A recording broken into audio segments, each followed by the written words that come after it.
মনের ক্যানভাসে আজকাল ধূসর কিছু স্মৃতি ছাড়া কোনো রঙিন ছবি ভাসে না। চোখের সামনে ফ্ল্যাশ হয় অপ্রাপ্তির কিছু দৃশ্য। ভীষণভাবে এলোমেলো হয়ে গেছে চারপাশটা, পুড়ে ছারখার হয়ে গেছে মনের বনভূমি, ঝরে গেছে জীবন বৃক্ষের সব কটি সবুজ পাতা। মাঝরাতে ঘড়ির কাঁটার টিকটিক আওয়াজটাও অসহ্য যন্ত্রণা দেয়। কষ্টগুলোকে এমনভাবে একান্ত করে ফেলেছি যে গা ঘেঁষে বসে থাকা মানুষগুলো বুঝতে পারে না চোখের জলে সিক্ত হয়ে আছি।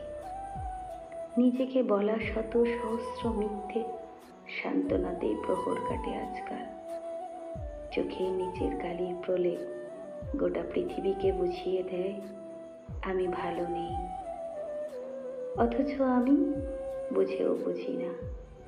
অপেক্ষা করি রূপকথার গল্পের মতো কোনো জাদুকাঠির স্পর্শ এসে সারিয়ে দেবে সব যন্ত্রণা।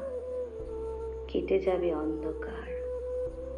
যেদিন এই মিথ্যেগুলো সত্যি সত্যি মিথ্যে মনে হবে, সেদিন সবটা শেষ। বেঁচে থাকাটা হয়তো সেদিন পর্যন্তই থাকবে।